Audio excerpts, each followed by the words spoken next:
The United States has attacked Venezuela and removed President Maduro. In this video, I want to share a few high-level thoughts about what it means and what it says about the world. So let's talk about it. The situation in Venezuela is still developing, and we don't know how things are going to unfold. It can go in many different directions, so there is a lot of uncertainty. So what I want to do here is to share some initial reactions to what we saw happening and what it means. And first, I think it's necessary to acknowledge how well executed this military operation was. It was a very big operation. It involved many aircraft, ships, intelligence on the ground, and it all worked out very well. They went in, they took President Maduro and his wife, and they got out again, and the Americans did not take a single casualty. That is extremely impressive. I think it's questionable whether any other military in the world could have done the same as what the Americans did here. So on the tactical and operational side, this was very well executed and clearly planned out very well. At the strategic and political side, I think things are more murky, and frankly, it's not quite clear what the plan is from here. Donald Trump says that now the United States is going to be running Venezuela for the coming period of time, and that they are going to come in with American oil companies and take more or less control of the Venezuelan economy. But how they're planning on doing that is very unclear, especially because it does not seem that the United States is planning on having a military presence in Venezuela. So apparently they are going to be running the country without actually being in the country, and that is probably not going to work. So while on the tactical and operational side, it seems that there was a very good and clear planning process and a very strong execution of the mission to capture Maduro, then on the strategic level, it's less obvious that there is a plan, and it will be interesting to see how this is going to unfold. If we look at it from a broader perspective, I think we're seeing a continuation of three trends that have been observable for some time. The first is that the United States is withdrawing from the rest of the world, and they are focusing on what they call the Western Hemisphere. This is also defined in the new national security strategy that I made a video about a little while ago. The Trump administration sees North and South America as the important sphere of influence for the United States, and they see that the United States should be the dominating great power there. And Trump is already now talking about doing the same in other countries that they did in Venezuela. He's hinting at military operations in Mexico and Cuba and Colombia, and on social media, high-level market profiles are publishing maps that show Greenland as soon to be part of the United States. So increasingly, it seems clear that the Trump administration has an imperialistic agenda that they are trying to push. They have big plans for both territorial conquest and power projection in what they see as their legitimate sphere of influence. And needless to say, this is a very different direction for U.S. foreign politics from what it used to be. And I think, quite frankly, it's a development that most people had not predicted just a year ago when Trump came into office.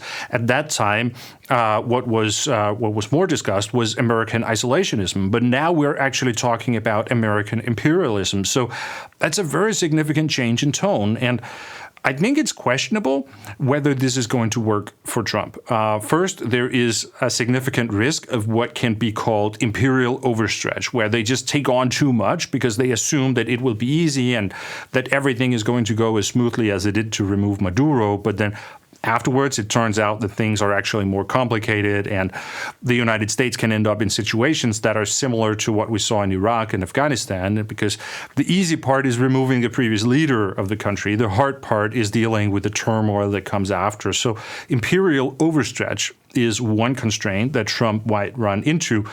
But another obstacle is that it's not clear to me whether this imperial project has popular support in the United States. I doubt it. First, there is a very large group of Americans who actually liked the old United States, where they stood for things like freedom and democracy and international law and human rights, right? They don't like the direction that their country is going because they feel that it's against the value that America is supposed to stand for.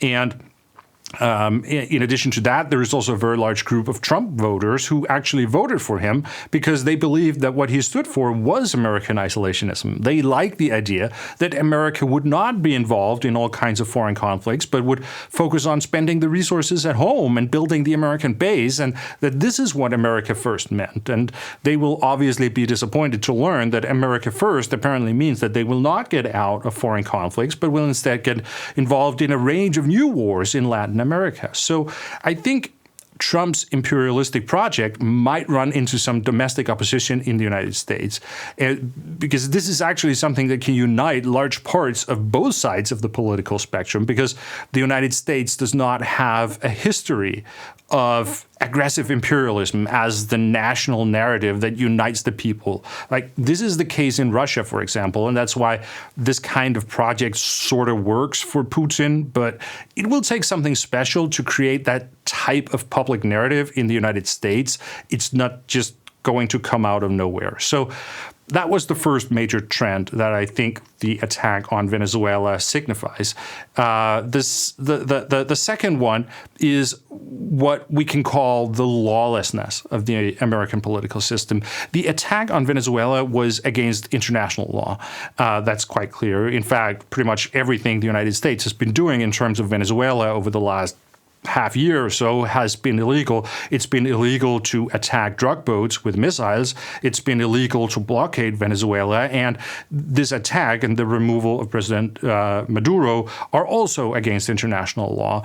Unfortunately, we live in a time when international law is threatened, but I still think it's worth mentioning. But perhaps even more significant, the attack on Venezuela was against American law. It was against U.S. federal law for Donald Trump to do this without congressional approval. This is not something that the American president can just do. The American president has the authority to do certain things, such as initiate self-defense, for example, without congressional approval, and then he can get that approval afterward.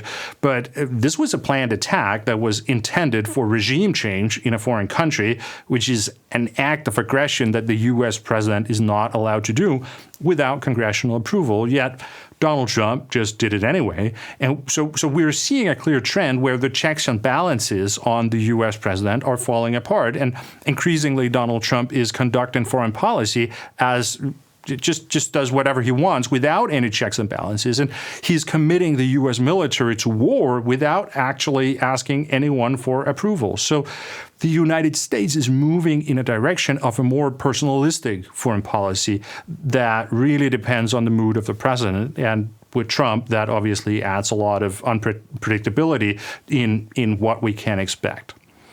The last trend I want to emphasize is the fact that perhaps we need to stop talking about great power competition.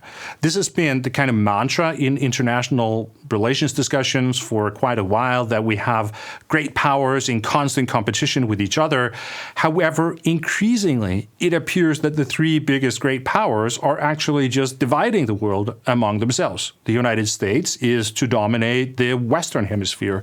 China will take East Asia, and Russia can dominate Europe. Right? It seems that this is the direction that things are moving, away from constant competition between the great powers and toward an understanding between them about dividing the world into spheres of influence. And if you happen then to live in a country that is in one of these regions and you don't want to be ruled by an imperial great power, then you'd better start thinking about what you're going to do about it, right?